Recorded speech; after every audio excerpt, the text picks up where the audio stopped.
motion before us to approve the master plan of Memorial Park. I would like to add an amendment to this plan calling for the creation of the Memorial Park Centennial Equity Fund. Each council member has a copy of this proposal before you. In short, it says, whereas 2024 and 2025 respectively mark the 100th anniversary of the city's acquisition and opening of Memorial Park, and whereas the 2015 master plan for Memorial Park is estimated to cost at least $220 million over a 10 to 20 year plan period. And whereas the city wishes to celebrate and prepare for Centennial by engaging the entire population of the city and its philanthropists and honoring Memorial Park's role in our city and sharing the benefits of the renovation of Memorial Park with all of the city council districts. Now therefore I move to amend the Memorial Park master plan by creating a Memorial Park Centennial Equity Fund to use in funding any and all improvements to Memorial Park under its master plan, depositing all public and privately raised monies from Memorial Park into the Centennial Equity Fund, and matching all monies spent in Memorial Park under the master plan with monies to be raised from the public and private sources, dollar for dollar, and to be spent in equal proportions citywide for park renovations in each of the city council districts. Mayor, a couple of weeks ago, we had an ongoing discussion about the Golden Bowl of the city, where most of the value of the city and the equity and the monies from many of our projects are continue to be invested in and reinvested in. I want to commend all of the good work for the Centennial Plan. I think it's an ambitious program, it's an ambitious plan, but I think we now need to begin the discussion of, if we're going to spend this kind of money for one park, what is equitable for the parks all across the city?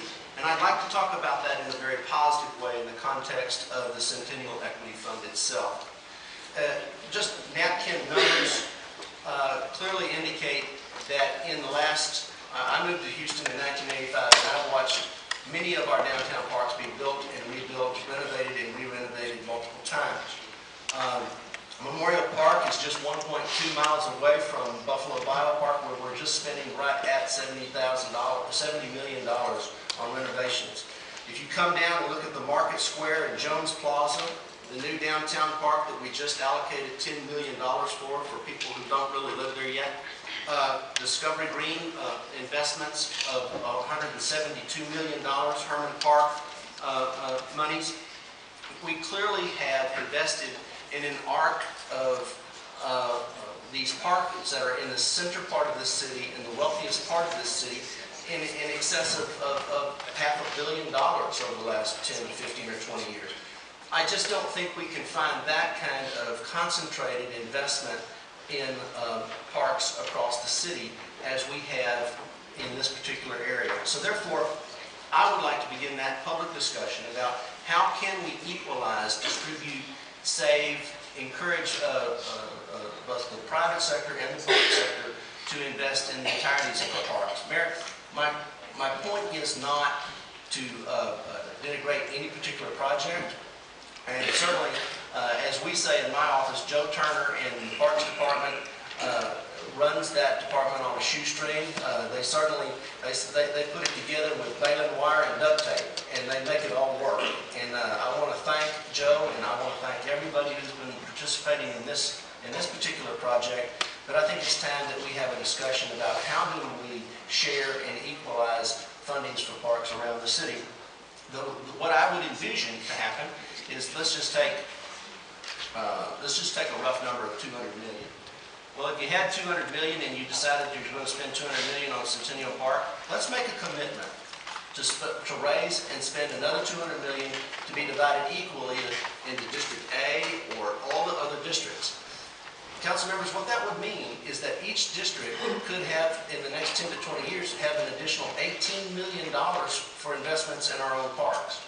It's a rare occasion where district parks have that kind of investment across the board on a renovation project. So, Mayor, I respectfully submit this, and I'd like to begin the discussion on that, and I appreciate you allowing me to have these votes. Second. Councilmember, it's submitted in writing, it doesn't require a second. On understand your desire to to force more revenue into city parks, and I'm going to say that with the $184 million of Bio Greenways monies that's being spent outside the loop, with the $35 million that we're putting into Emancipation Park in District D, with the millions and millions of dollars that we put into our new skate park in District B, that the administration is very well aware of the needs of outlying parks. But and you eloquently described your amendment, but it is out of order. This is a parks master plan. It's not a funding plan. It's not. The discussion may be worthy, but this is the wrong place for an amendment, and I'm going to formally rule it out of order and ask you to take that discussion to a quality of life committee meeting. Well, I'll be glad to take the discussion anywhere the council would like that to go, but I guess I respectfully disagree that it's out of order, but I will certainly not challenge your ruling on that, Mayor. I think it's a perfectly appropriate time to begin talking about how much money we're going to spend on one park. And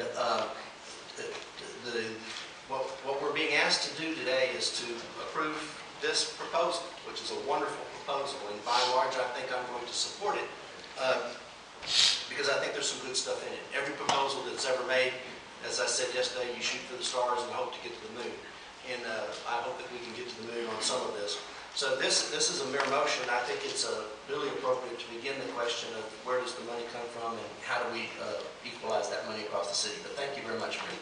Councilmember, yes, the appropriate conversation is equitable distribution of public dollars. I think it would be very difficult to tell the private funders that they couldn't fund a major destination park unless they also funded neighborhood parks, although it is a worthy discussion. But unless you challenge ruling of the chair, I'm going to take us back to... I would just add one comment. I hope that we don't undershare or underestimate our philanthropists in this city here. Because here's what I believe. Not only do people have the capacity and the capability of raising big money in this city, but sometimes when they are directed towards where our greatest needs are, they're more willing to spend monies in those needs. What we do know is that if you look at this arc, this is in the richest part of the city. And sometimes people who have the most money live in the richest part of the city. And I think that our philanthropic community would love to participate across the city and equalize our contributions to the entirety of the city. And therefore, I would like to challenge and encourage them to look at our individual districts.